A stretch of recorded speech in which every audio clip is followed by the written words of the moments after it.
Hey guys, what's up? This is Longbox Weekly Comic Book Review. I'm Mike, and we're sitting here with Doug Paszkiewicz of Arsenic Lullaby, writer and artist, right?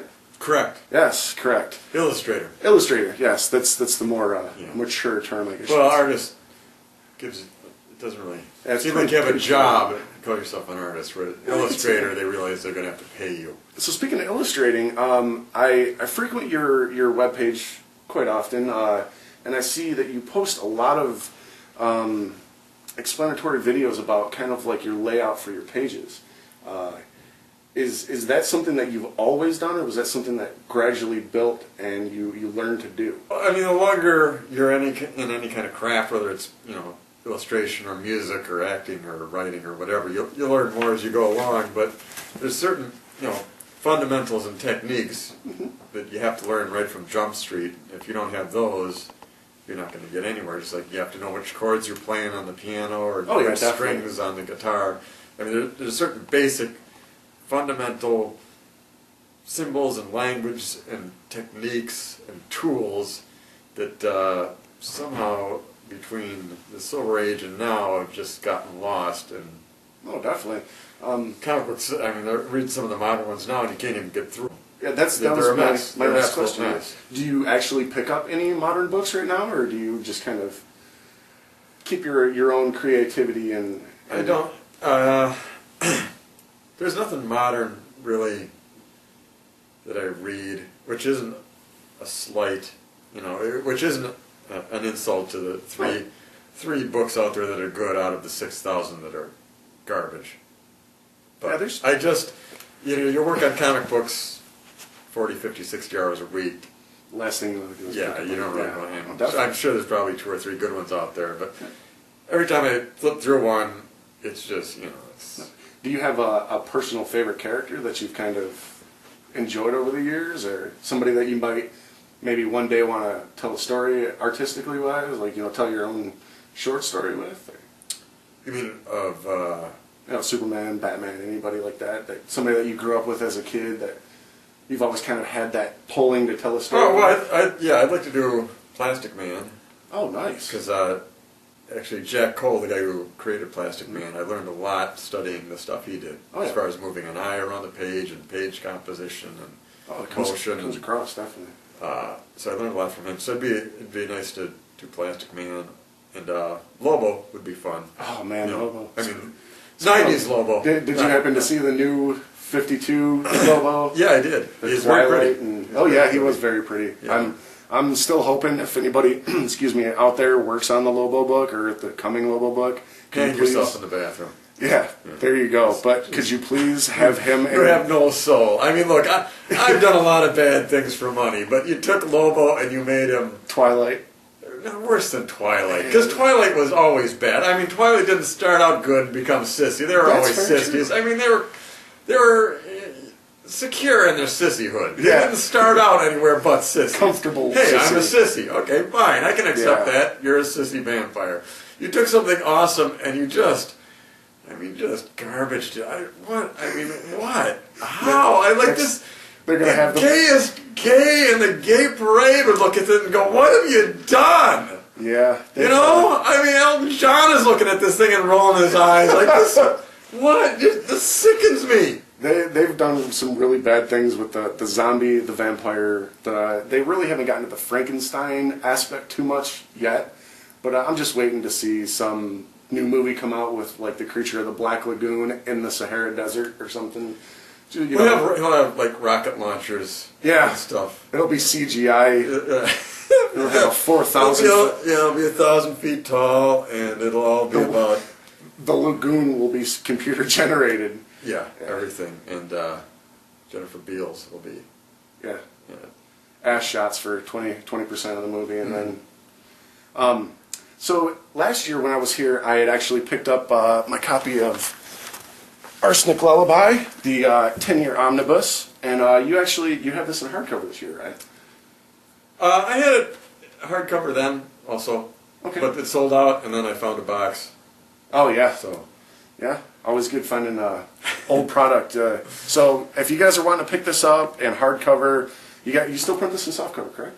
No, sold out. Oh, sold out. So I'm I'm lucky here. Yeah, actually, if you want that, you're kind of screwed. Yeah, so I would go to eBay. I'm not screwed, as you can see. It's 465 pages, so it was like a total nightmare printing the thing up. And so I'm not doing that again. Yeah, I can't. Well, I would sooner. It wouldn't be as bad as what they did to Lobo, having to do that again, but it would be close as far as horrible things to do for money. Any chance of seeing like Voodoo Joe go after this new Lobo, break him down? He wouldn't waste his time. He's already, God, what did they... He doesn't even have long hair. He's like clean shaven and stuff. Yeah, glowy blue face paint, just not fun. So what are you promoting this year at the con? You're selling the escapes me the name of the new book that you had. Oh, The Big Stall. The Big Stall, yes. Yeah. That is the most recent book I put out. Okay. It came out in like August. It's full color for the first time, and as you can see, most of man's work here is all black and white. Yeah, it was all. It was all black and white before that. And, it's funny. You work on a book like I did The Big Stall, essentially a year ago, but then you print it and you ship it, and then you're promoting it. So then people ask questions about it, and you're like, "Dude, that's so last year." Yeah, I get that. So, it's just a strange thing about this industry that there's such a disconnect of time between something getting done and something getting into people's hands. So that's what I'm promoting now, and trying to remember what's in it. Very close to what like musicians do when they're recording their album. Yeah, they've listened to it, played it, recorded it so many times, but by the time it reaches the new shelves, everybody's like, "That's such a good song," and they're like, "I don't want to hear it anymore." Yeah. So And plus each page, it takes like 10, 15, 20 hours per page. Wow. It just, I don't know, it's a weird thing. Like, it breaks you down. You're proud of it, but at the same time, you don't want to hear about it ever again. You finish the project. People go, "I love this page," and you're just thinking about, how you screwed up one thing, or this angle is wrong, and then you finally just said, "To hell with it, it's got to get done." I kind of run in that with my my video editing. It takes me about 2 days to edit footage into a postable video, and that's just about 6 hours of rendering time in the video editing product. So there's by no the time joy it's done, anywhere. There's no joy in life at all. That's really I get really, this what footage. we can all take away from this is there's no joy. If you want to be a musician or an illustrator, or there's probably an actor somewhere in this trailer pissing and moaning. I gotta go out there Anything again. you do. I'm sure the Pope was like, "I hate this hat. This this cloak is hot. And this bulletproof car. Yeah, bulletproof car. I need a bulletproof car." Yes, definitely. Anything you do, it seems cool until you do it, and then it just becomes another job. You got a goal, you reach the goal, and you're like, "I'm done with it. You guys can think, why did I want that goal?" Yeah. And then your goal is to make a time machine to go back and find 5-year-old you and just shake you and go, "No, you want to be an attorney. Oh, you want to be an attorney and have a Lexus and a trophy wife. And you just want, to chase ambulances and sue big companies. Yeah, what that do would be... care? You don't care who choked on a chicken bone or who's got cancer. You just want the money for the Lexus and the trophy wife. You hear me? And then you get back in the time machine and hope that the little idiot actually did what you said. Yeah, hopefully that there's some gas left in the time machine to go back and say, "You didn't do it right." Yeah. So you said that you had printed the Big Stall in color, and now you've done black and white for so long. Doing the color, did it kind of inspire something to where you want to do more color in your books, or you wanted to keep it more towards the black and white? No, well, I think I'm stuck doing color now, because once you go up to another level, you can't go backwards, because everybody assumes you failed. And how many times you tell them, Kool-Aid. "I just don't want to do color anymore," they think you can't afford it, or God knows what. Oh yeah, definitely. I originally did color because everything's on the internet now as far as promotion. And you put something already, if you're a comic book trying to promote yourself on the internet, I mean, look what you're up against. Video games, porn of every walk of life. You punch a word, an animal, and porn in there, and you've got something infinitely better. It's going to pop up in a comic book. So if you type in Arsenic Lullaby, you might get a porn. You're still going to get porn. Yeah, exactly. There's too much to compete with. So if you're already kneecapped, because you're not a cartoon, you're a static image with word balloons, and like, why, So now if you're a black and white static image with word balloons, I mean, forget it. Was it well received? With color, yeah, it was better, you know, you're on Facebook, you're getting more likes. You can see on the website you're getting a lot more traffic. The color, it just stands out more, even though I hate it. So it was, you know. Now, do you do the coloring yourself, or? No, I help with the coloring. My cousin Erica, actually, very talented young lady, helped me with the coloring. She colored everything, and then I changed it all to what I wanted. Ah, color correction. Just Photoshop is a beast. I'm just kidding. I mean, we went in with the idea that we wanted a lot of soft, muted tones because, you know, so much of my particular work relies on the inks and the bold lines and the dramatic camera angles and stuff. So we didn't want to muddy that all up with a bunch of harsh tones. So we kept it very almost Sunday newspaper-ish. That's what I was going to say. Real soft, muted tones so that the lines can pop out and it still has that sort of 3D effect between the thick lines in the foreground and the thin lines in the background. So, I mean, everything in there is in there for a reason. It's all a means to an end. So what do you actually got planned? I mean, you had mentioned you were thinking about maybe a Voodoo Joe solo book, or? Well, the next book I do will be a lot of Voodoo Joe. He's a witch doctor who lives in the suburbs, and his job is to help people get revenge on each other. And he's sort of she's cynical. He's not really lazy, but he handles things as efficiently as possible. You know, he doesn't use any more magic than he needs to if he can just kick your head in, and that's what he'll do. So many times. The next issue is going to have a lot of him, and it'll probably be in color. I'm not sure how long it's going to be. The initial story I have for him, I plotted it out. It's about 10, 15 pages, and then I've got several other short stories I can fill in. Now, is this going to branch off of the stories that have been told in Arsenic Lullaby? Will they reference anything that's already happened? Yeah. Okay. Yeah. Not really a story arc per se, but elements keep popping up. So if you read older issues, you're going to go, oh, that's why that happened. Hey, that's a thing from whatever. Hey, look at that. Okay. Almost a continuation. Right, but if you haven't read it, you won't be going, what the hell is going on? You'll just go, he kicked that guy in the head. So are we going to see like some of the cast from Arsenic Lullaby making appearances in this, or do you have this solo plan for just him to tell some new stories with new characters? No, it'll be older characters. Pretty much. There was a kid that at one point his father wanted revenge on his son, so Joe cut his hands off, and then I can't even remember what happened now. He ended up, anyhow, somehow the kid ended up working for the devil, and he has no hands, but he's got wings. I can't remember how that happened, but he comes back, and the zombie fetus army is there. Oh, zombie fetuses. Yeah, in this story he's actually, he's trying to train someone to take over for him.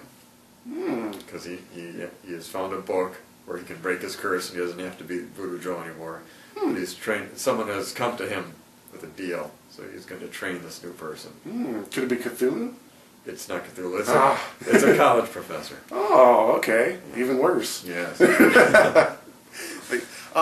I noticed a lot of things that you hide, like little things in the book. Like I believe it was the cigarette pack had, maybe it was the dancing donut or something that if you did a flip book on, if you took all the images from, and you get not really bored, but you stare at a page long enough, and you got to do something to keep your mind occupied other than ink. So I hide stuff in there, and there was a story where, for some reason, Voodoo Joe was. I sound like the worst. I can't remember. Did you I don't smoke pot, and I don't have Alzheimer's. This is just a long time ago. Anyhow, Voodoo Joe is getting revenge on this. That's a lot to remember. Yeah, he's getting revenge on this woman for some reason, on behalf of somebody. So he hypnotizes her, and so that she eats donuts every morning until she gets fatter and fatter and fatter. And then no one else will want her. Yeah, that's what it was. She started out beautiful, so he ruins her life that way by making her eat donuts until she's so morbidly obese that nobody wants her. And it's just one panel after the next of, her eating a donut, she's slightly fatter, her eating a donut, she's slightly fatter, her eating a donut, she's slightly fatter. And on the bag of donuts next to her, there's Baron von Donut. And he's changed just slightly on each one, so that if you cut out all those panels and flipped, well, she's eating the donuts dancing on on the bag. It's really creative. I enjoy the illustrators. I was almost said artists again, but I enjoy when a creator takes and has fun in the world that they've created. They're not just using it as merchandise or something to make money. They actually find some comfort in creating this. And I see every page that I read, I definitely tell that obviously there's some stress that comes from it, but I can tell that you genuinely enjoy these stories that you're telling. Yeah, I do, and it's also, you can read them over and over again because I drew them already knowing what the fun punchline was. Mm-hmm. So that's, I'm sticking the donut on the bag and stuff like that. Oh, yeah. For me, but also, if somebody reads it a second time, they're going to see something else, and the third time they're going to see something else. And by the time they've read it 15 times, then they're at where I'm at, and then they start really noticing the stuff I stuck in there, like all the dots on the wall say something, or the footprint in the mud left a splatter that says a naughty word. So now I'm going to have to go back and look at all this stuff, because like I notice a lot of the stuff, like your vanishing points, like on the big stall, how you had everything kind of chaotic, but it was all kind of like a pentagram there. Yeah.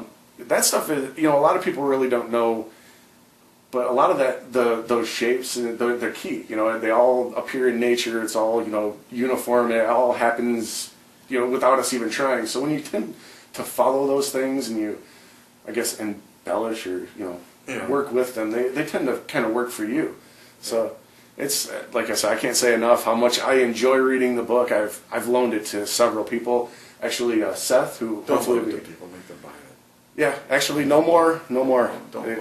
I can't. If I loan it out to anybody, I have to pay, and I can't. So this is mine. You guys can't have this anymore. No more borrowing it. But if anybody does want to pick up anything, where should I send them to? Go to arseniclullabies.com. Okay. It's plural, I-E-S. Not lullaby, but lullaby. Right. I own Arsenic Lullaby. I just haven't figured out how to reroute it yet. Saving that for the day where you can sell it for the big money. I just don't know how to do it. I mean, yeah. Okay, so do you have any I know you just did a Kickstarter not too long ago. That was a year ago. Yeah. Time goes by way too quick. But that was to do the big stall, right? Yes. And you had some benefits and kickbacks from promoting that. Do you have anything planned in the future to do with Kickstarter? Or? Yeah, I'm going to do the Kickstarter that I did. I mean, it's a long story of independent publishing, and to make a long story short, when you're an independent, you can sell a hell of a lot of comic books and still be, in the red, because all the expenses are your expenses, and you're not printing 13, 14 different titles, so you're not getting breaks on shipping, you're not getting this, you're not getting that, you're paying for plane tickets. So even though Arsenic Lullaby moves a lot of units, it was still a lot of trouble. So I did the Kickstarter basically just as a last-ditch effort to save the brand. And I mean, literally, I put it together in like 3 days with the help of me and a couple of friends. And you were fully backed, correct?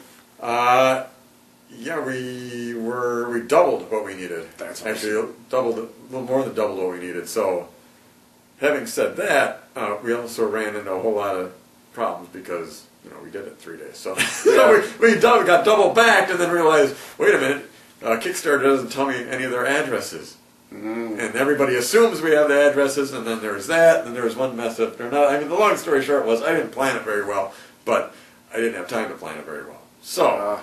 This next Kickstarter, what I'm going to do is just do a Voodoo Joe bust. It'll probably be like $40. I don't expect to move a ton of those things. But, some hardcore fans or just horror fans are going to pick it up, and I'll be able to do like a Kickstarter and make sure I got all the bugs worked out of it. Okay, this is going to, maybe I move 100 of these. Yeah. I figure out how to get all the addresses right away, I get everything out right away, everybody's happy, all the bugs are worked out, good, and then the next one I do will be the Voodoo Joe book.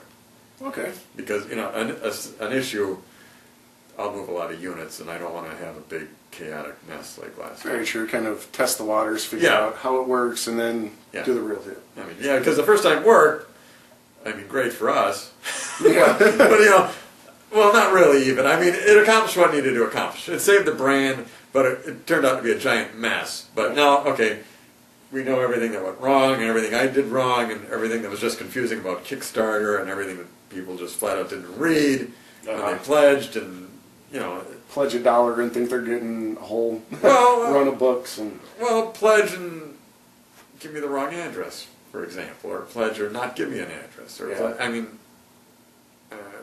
mostly it was just a mess. I mean, I'm not blaming them. Plenty of it was my fault. Plenty of it was just Kickstarter's new and nobody really knows how to use it. And everybody thinks it's going to be a lot easier and more user-friendly than it is. And it's, you know, it's got bugs too. Yeah. Anyhow, I think just a bust, you know, a more expensive item that less people are going to buy.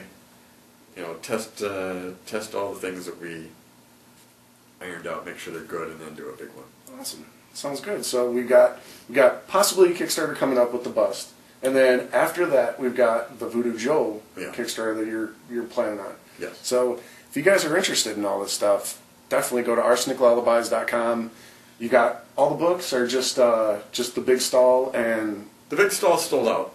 Okay. Oh no, I'm sorry. The big stall. Yes, that's the only thing we have right now is the big stall. I think we might have some DVDs of the cartoon pilot episode we made on there, and then you can always get commissions and stuff like that, illustrations, and I think we have some T-shirts. But I mean, we're kind of on the low end of inventory right now. Oh. So the Voodoo Joe Bus before Christmas, we'll do that. You know, it'll be a quick one, and then the Voodoo Joe book will be late winter, and then we'll be back up and running again. Awesome. That sounds good. I'm looking forward to it.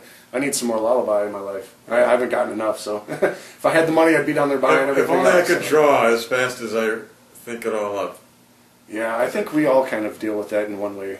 Yeah. Video editing, I do logos and all that stuff, so it's kind of like you sit down and you're like, I've got this amount of time to get it done, and I know I can't do it. The idea is the easiest part. Not non-creative type people, that's like the first thing they ask you, where do you get your ideas? That's the easiest thing. I don't know. I almost hate that question because like, where do you get your ideas? I ate some chicken nuggets for dinner and went to bed too late. I don't know. I mean, theoretically, everything I've ever seen, eaten, heard has happened to me, or I've done to someone else, somehow went into the CPU between my ears and spat out the idea I had. So now you're making me wonder where it came from. And now that's terrifying. You see how terrifying that is? Like, what if one thing didn't happen? Like, what if I didn't see one half an episode of MASH or something? You know, something didn't enter the CPU to merge with something else, to scramble the zeros and ones and spit out one little thing. You see how delicate it all is? Yeah. It's terrifying. So you've been doing this for 10 years. So I guess the idea really isn't the easiest thing.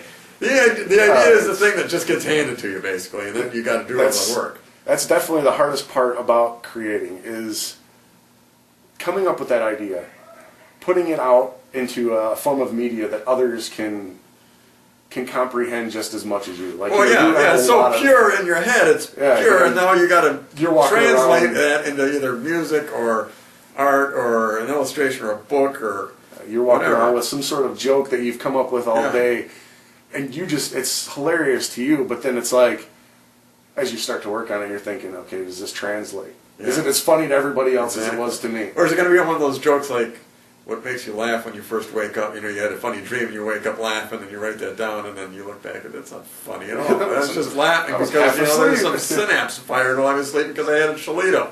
Oh, yeah, definitely. I deal with a lot of independent artists. A lot of my viewers are independent artists that are working on their own stuff.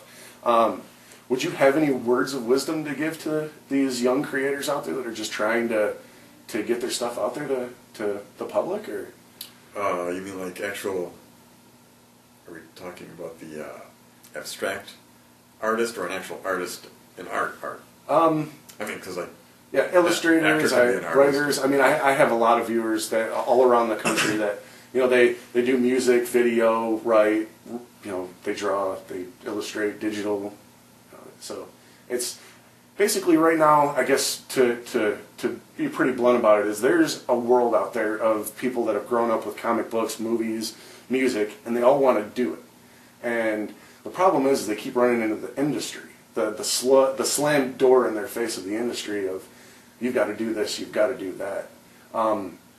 Which I'm sure you probably kind of ran into here and there in your struggles. Well, here and there, but I mean, here's the thing. The door being slammed in your face, I mean, sometimes it's getting slammed in your face for a reason. You know, sometimes you just suck. Yeah. You know, and you're not doing the work. I apologize for that. This is exactly what I'm talking about. Damn alarms. Sloppy, man. I apologize.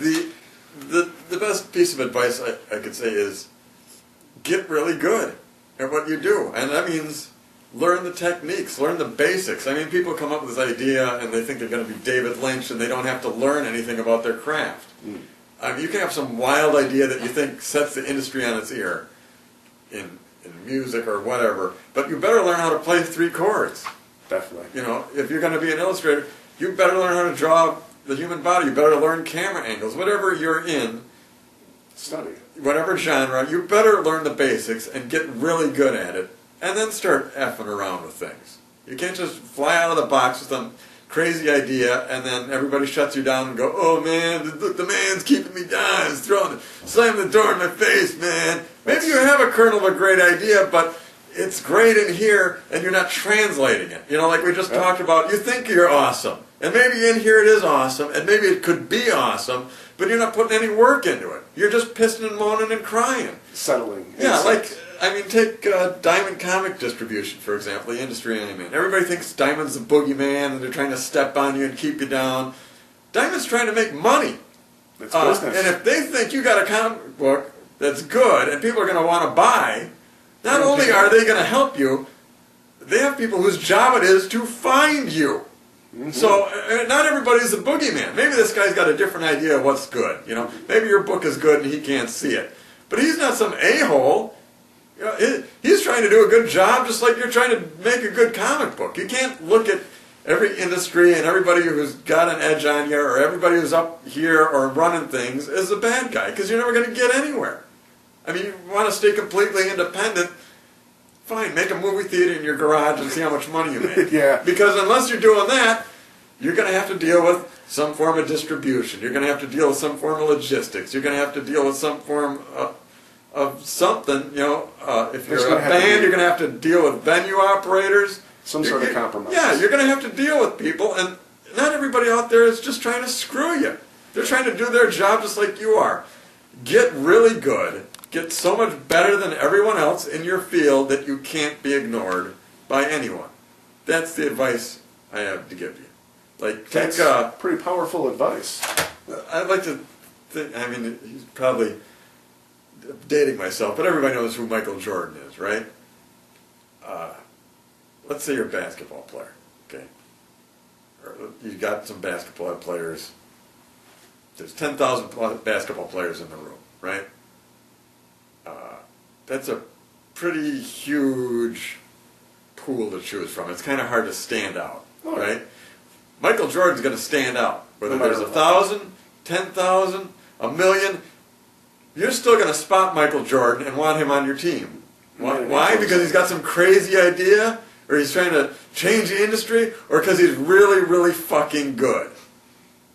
Because he's really, really fucking good. He is so much better than everyone else. It doesn't matter how many other basketball players are there. He's fucking Michael Jordan. And that's why you can buy his shoes for thousands of dollars now. Yeah, because he's that much better. He wasn't all hype. He was just flat out better than everyone else. You know, and like Tiger Woods when he first started. If you want to cut it independently, you're going to have to find something about what you do and put yourself levels and levels above everyone else in at least some aspect of it. So more or less be a critic of yourself and not be a critic of the industry. Try and get yourself to a point where even if the industry or the venue or whatever you're going towards kind of looks at it like that's not good enough. Don't settle for what you do. Take that as constructive criticism. Yeah, take constructive criticism. Always improve, always learn, always get better, and people will find you. Oh, yeah. You know, I had a rough, you know, Arsenic Lullaby started doing well, you know, from the beginning, but I still had it rough because I was an independent. I survived because the book is really good. and word of the mouth spread. And, you know, even though there's a lot of horrible things happening into it, and, you know, it's all really un-PC, and there's stuff that turns some people's stomach, it's really technically sound, so the people who like it can defend it. Oh, it's yeah. not just a bunch of dick jokes, and it's not just, you know, hey, look, the Pope's on fire, hey, look, Jesus is raping this guy. You know, there's a lot of thought and technique into it, so it can be defended. So if somebody out there, you know, let's say you got this idea, it's going to turn the industry on its head, man, and let's say even this guy whose job it is to find something good likes you. There's got to be something technically sound about you in order for him to invest money in you. Or get someone else to invest money in you. You have to have Get something good at what you're doing. Something that nobody else can really give other than you, or be what you do the best at. Yeah, what you do. or don't even, you know, worry about innovation after you know what the fuck you're doing. How about that? How about that one? That's, you know? Can I quote that? Go right ahead. Yeah, that's Put the industry on its ear. I mean, you can't even play 3 chords. You know, you can't act your way out of a paper bag. You know, whatever industry, you know. Don't come in thinking, oh, they did that, I can do that, because in the end you'll be the person that's looked at that way. Yeah, just worry about getting really, really good, and things will find you. Get really, really good and survive, and then it becomes a law of averages turning in your favor. The more you're around, the more people are going to see you. The more people who see you, the better the odds that one of those people who can see you is someone who can help you. Oh yeah, definitely. So get good and survive. Words to live by on anything, Yeah, not just... Then it just becomes the math going in your favor. The longer you survive, the better you get, the more people see you, the more that people see you can help you and do, and so on and so forth. Be at 100%. Don't go out there with 60% of your talent and expect people to accept that as, oh, this is going to, like you said, change the industry. Go out there and, you know, if you can't draw hands all day long until you're good at it. You know, if you can't do something that you feel you don't have confidence in, that's what you need to work in. And you know, as you said, people will notice that. You know, you might not be the best, but they're going to notice drive. They're going to notice. So, do you have any plans to reprint any of the first issues at all, and even in single or? No, you just kind of... I can't even stand the sight of them anymore, I'll be honest with you. I mean, maybe we'll make PDFs and stick them out there. I think they might be out there as PDFs somewhere. I don't know how any of that crap works. Well, maybe that's something you could throw in onto the Kickstarter. You know, you pledge up to a certain amount. Maybe you'll get some of the out-of-print books or something. No? Man, I can't. It's not budging, guys. Forget it. You should have bought them 10 years ago when I needed the money. Now I have to. Exactly. Well, I'm big balling now. I don't need to buy issue number 1. I need to buy the new one in color. $10. Yeah. I'm selling $2.50 issues anymore. The hell is this? In this economy, $2.50? Forget it. It's nothing. You need to do like DC did and do the 3D villain cover, and you know you'll have a 3D Voodoo Joe, and everybody can stop buying comic books from their comic shop because they didn't have that one single issue that they wanted, and chaos ensues. Thank you very much for the time, Doug. Hey, hopefully, you had fun. You know, we can bring you some new viewers. You know, anybody that's out there, you're watching this, definitely go to Arsenic Lullabies. Check out what Doug's doing. Type in your credit card number. Yeah. Or your PayPal. He'll randomly send you free stuff every once in a while. I can't tell you when, but you'll see the charges occur. But all you people, you know, with your independent dreams who didn't like my advice, well, okay, here's an easier way to do it. It's called karma. Yeah. You just buy a lot of my stuff, and then that karma is out in the universe. For every 100 copies of this book you buy. All those good vibes you're putting out. Exactly. You don't want to do the work, then here's what you do. You get your credit card or your mom's credit card, and you put punch mom's in credit card. that good karma. You don't send those good vibes through the internet, through your PayPal, into my bank account. And if it's enough, you might not get an acknowledgement in the book. But yeah, I'm looking forward to see what's coming up from the Arsenic Lullabies. I love the book. Like I said, I've suggested so many people, and hopefully I can suggest it to more people around the world this time. So good man. Yeah, I'll definitely do what I can. Yeah. Do I get a commission from that? Or? I'll think about it.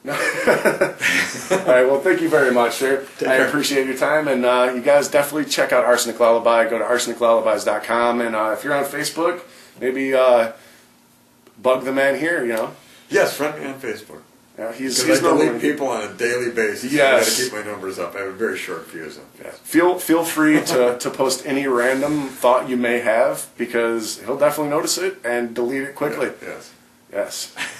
Or you can send him, you know, some blank paper, a fifth of booze, and maybe some narcotics, and you might get a scribble here and there. Yeah. Saturday nights are the time to go on my Facebook page, because Yes. that's when the drinking occurs. I need a breathalyzer on my computer. Doug has reached 9.8. Like, if only, like, my life would be so much better if I just driven drunk instead of interneted or texted drunk. You know, I'm much better off if I just slid into a family of 5 and just Oh, man. 8.0 than all I've done. So you're comparing a car wreck to your career so far? Yeah. Wow, that's pride. Definitely no ego there, huh? Well, again, thank you guys for checking us out. Make sure to leave some feedback as to you know, what you thought about this interview. Be blunt. If you didn't like it, say. If you liked it, say. If you thumbs down, though, you better say why you thumbs down, or I will find you through your IP address and shit on your keyboard. So, thank you very much, Doug. You can do it. I can. It's a super ability. I just can't use it in public. I'll get you that commission. Nice. Love it or hate it about you, baby, maybe leave it on the shelf. Love it or hate it about you, baby, maybe leave it on the shelf.